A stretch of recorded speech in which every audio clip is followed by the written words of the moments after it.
নমস্কাৰ এই মুহূৰ্তত আহি পৰিছে ৰাজ্যখনৰ বাবে খন্দিয়াৰ কেইবাটাও বিগ ব্ৰেকিং নিউজ। আজি 27 জুলাই অসমৰ লগতে ভাৰতৰ বিভিন্ন প্ৰান্তৰ পৰা এনে ধৰণৰ খবৰসমূহ নিতৌ চাবৰ কাৰণে চেনেলটো সাবস্ক্ৰাইব কৰি ভিডিঅ'টোত এটা লাইক কৰি দিব। এই মুহূৰ্তত জনাই আছো এটা ব্ৰেকিং নিউজ।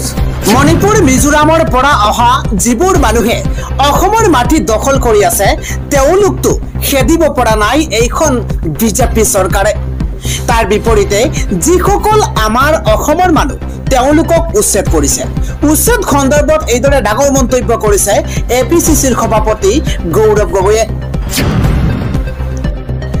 আন এটা খবৰ হৈছে এবাৰ খালী কৰি দিয়া হ'ব মধ্য অসমৰ চামগুৰি, মধ্য অসমৰ ধিং, ৰূপহী, ভটদ্ৰৱাৰ পৰা আৰম্ভ কৰি কলিয়াবৰত হ'ব এইবাৰ প্ৰশাসনৰ বৃহৎ উচ্ছেদ অভিযান।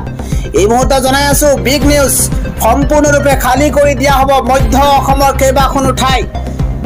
মধ্য অসমত চলিব প্ৰশাসনৰ বুলডোজাৰ। নামনি অসমতকৈও বৃহৎ উচ্ছেদ হ'ব এইবাৰ মধ্য অসমত। গুৰুত্বপূৰ্ণ খবৰ এই মুহূৰ্তত জনোৱাৰ চেষ্টা কৰিছো। ধিং, ৰূপহী, চামগুৰি, ভটদ্ৰৱা, কলিয়াবৰত চলিব প্ৰশাসনৰ বুলডোজাৰ। য'তেই সন্দেহজনক লোক থাকিব তাতেই অধিক কষ্টম হ'ব প্ৰশাসন। মধ্য অসমৰ হাজাৰ হাজাৰ বিঘা ভূমি বেদখল মুক্ত কৰাৰ লক্ষ্য এইবাৰ প্ৰশাসনৰ।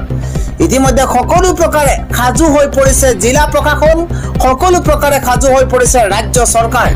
সম্পূৰ্ণৰূপে খালী কৰি দিয়া হ'ব মধ্য অসমৰ কেইবাখনো ঠাই। নামনি অসমতকৈও অধিক বৃহৎ উচ্ছেদ হ'ব এইবাৰ মধ্য অসমত।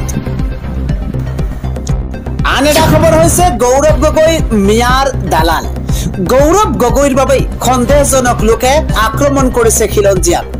কোনে মন্তব্য কৰিছে এই মুহূৰ্তত প্ৰতিটো তথ্য জনোৱাৰ চেষ্টা কৰিছো না বিগ নিউজ। গৌৰৱ গগৈ হৈছে মিয়াৰ দালাল। গৌৰৱ গগৈৰ বাবেই যোৰহাটত সন্দেহজনক লোকে আক্ৰমণ কৰিছে খিলঞ্জীয়াক।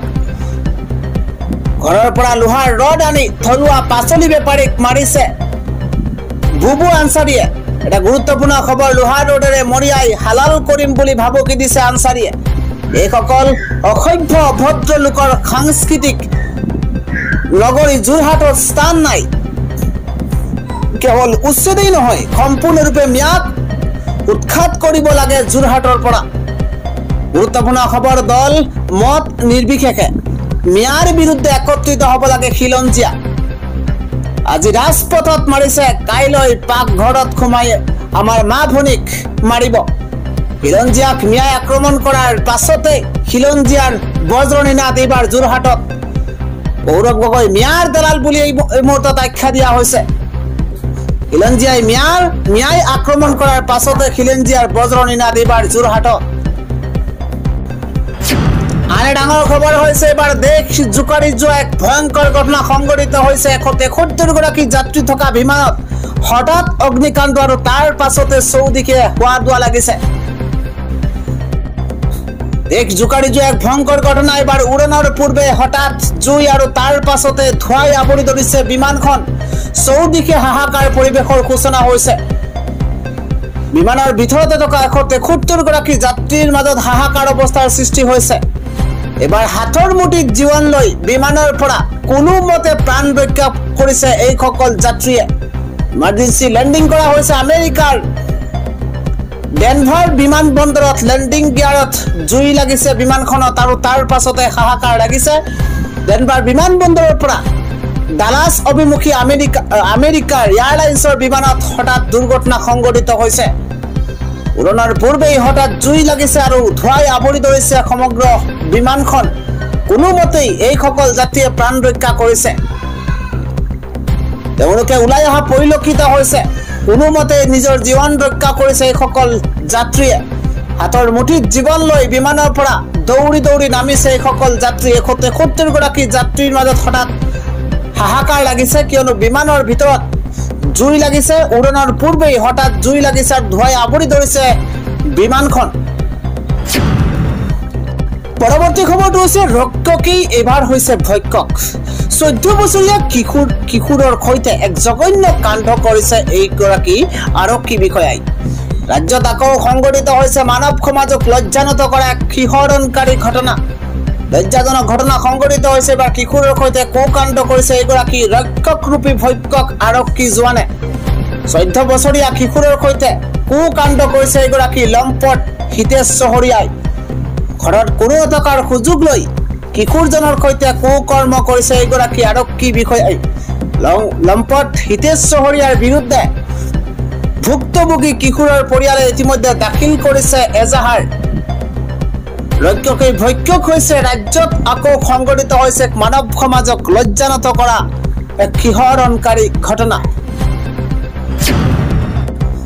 আন এটা ডাঙৰ খবৰ বেদখলকাৰীয়ে সলনি কৰি দিছে অঞ্চলৰ নাম নাজানে সমষ্টিৰ নাম নকয় কৰ পৰা আহিছে বেদখলকাৰীৰ ভয়ংকৰ আক্ৰমণত গুৱাহাটী মহানগৰ গুৰুত্বপূৰ্ণ খবৰ শান্তিনগৰৰ নাম খলাই শংকৰ আজান পথ কৰিছে বেদখলকাৰীয়ে ঠাইৰ নাম সলনি কৰি বেদখলকাৰীয়ে গঢ়ি তুলিছে ইখনৰ পাছত সিখনকৈ গাঁও বলে বৰপেটা ধুবুৰী মৰিগাঁও মঙ্গলদৈৰ পৰা অহা সন্দেহজনক লোকৰ ভয়ংকৰ আগ্ৰাসন প্ৰথমে শ্ৰমিক হিচাপে আহে নিশাটোৰ ভিতৰতে থিথাপি লয় সন্দেহজনক লোক গুৱাহাটী মহানগৰীৰ নাৰেঙীত ভয়ংকৰ আগ্ৰাসন বেদখলকাৰীৰ শ শ বিঘা চৰকাৰী ভূমি দখল কৰি সাজি তুলিছে ইখনৰ পিছত সিখনকৈ ঘৰ বেদখলকাৰীৰ ভয়ংকৰ আগ্ৰাসনত এবাৰ গুৱাহাটী মহানগৰী শান্তিনগৰৰ নাম খলাই শংকৰ আজান পথ কৰিছে বেদখলকাৰীয়ে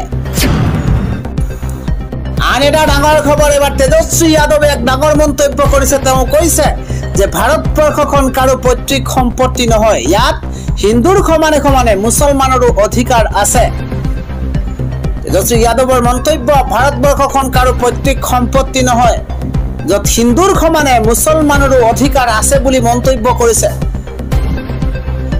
বিজেপিয়ে কাঢ়ি নিব বিচাৰিছে মুছলমানৰ পূৰ্বপুৰুষে দান কৰা সম্পত্তি মুছলমানৰ অধিকাৰক লৈ এইদৰে গৰজি উঠিছে আৰজেডিৰ নেতা তেজস্বী যাদৱ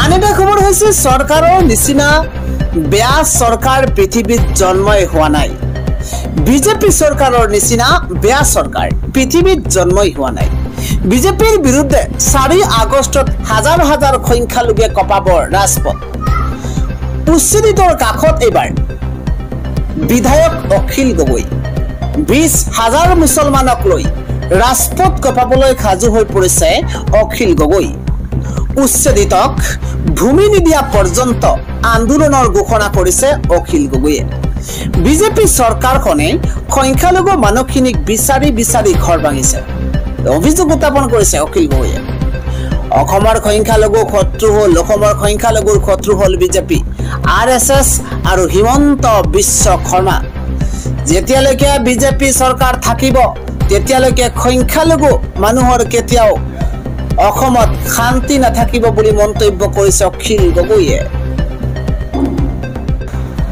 অখিল গগৈয়ে কয় যে অসমৰ খিলঞ্জীয়াৰ বাবে নহয় আদানী আম্বানীৰ ভূমি প্ৰদানৰ বাবে চলিছে উচ্ছেদ অসমৰ খিলঞ্জীয়াৰ বাবে নহয় আদানী আম্বানীক ভূমি প্ৰদানৰ বাবে চলিছে উচ্ছেদ অভিযান মানৰ দিনৰ অত্যাচাৰ উভতি আহিছে এখন অসমত স্বদেশী ভূমিহীন লোকৰ ওপৰত অত্যাচাৰ বন্ধ কৰক ভূমিহীন লোকক ভূমি প্ৰদান কৰক চাপৰৰ উচ্ছেদিত পৰিয়ালৰ মাজত এবাৰ বিধায়ক অখিল গগৈ আমি জনাই গৈছো আজিৰ সন্ধিয়া আন এটা বিগ ব্ৰেকিং নিউজ এবাৰ ধুমুহা বৰষুণৰ কবলত পৰিব ৰাজ্যৰ 24খনকৈ জিলা এই মুহূৰ্তত এলাৰ্ট জাৰি কৰা হৈছে উৎকট গৰমত আৰু খৰাং পৰিস্থিতিৰ মাজত সকাহ পাব এবাৰ ৰাজ্যবাসীয়ে উজনিৰ পৰা নামনি পৰ্যন্ত কেইবাখনো জিলাত হ'ব প্ৰচণ্ড ধুমুহা বৰষুণ 24খনকৈ জিলালৈ এই মুহূৰ্তত প্ৰচণ্ড বৰষুণৰ এলাৰ্ট জাৰি কৰিছে আঞ্চলিক বতৰ বিজ্ঞান কেন্দ্ৰই The big breaking news Kokrajhar Dhubri Bongaigaon Chirang Goalpara Barpeta Baksa Nalbari উল্লেখ কৰা হৈছে কামৰূপ মেট্ৰ ওদালগুৰি মৰিগাঁও নগাঁও শোণিতপুৰ দৰং পশ্চিম কাৰ্বি আংলং হোজাই ডিমা হাছাও শ্ৰীভূমি বিশ্বনাথ কাছাৰ কাৰ্বি আংলং লখিমপুৰ ডিব্ৰুগড় জিলাত কাইলৈ হ'ব প্ৰচণ্ড বৃষ্টিপাত পৰৱৰ্তী কথা হৈছে হৰিদ্বাৰৰ মনসা দেৱী মন্দিৰত পদপিষ্ট হৈ 6জন লোকৰ মৃত্যু হৈছে আৰু 25জনৰো অধিক লোক আহত হৈছে দেওবাৰে হৰিদ্বাৰৰ মনসা দেৱী মন্দিৰত জনপ্ৰিয় মন্দিৰৰ চিৰিৰ পথত ব্যাপক জনসমাগম হোৱাত কমেও 6জন লোক নিহত হোৱাৰ লগতে 25 জনৰো অধিক লোক আহত হৈছে বুলি জানিব পৰা গৈছে। ভক্তৰ আগমনৰ মাজতে এই ঘটনা সংঘটিত হোৱাত বিশৃংখলতা আৰু আতংকৰ সৃষ্টি হোৱা বুলি জানিব পৰা গৈছে। এই হুলস্থুলৰ তথ্য অহাৰ লগে লগে আৰক্ষী আৰু প্ৰশাসনিক দলক ততাতৈয়াকৈ সেই স্থানলৈ লৈ যোৱা হৈছে।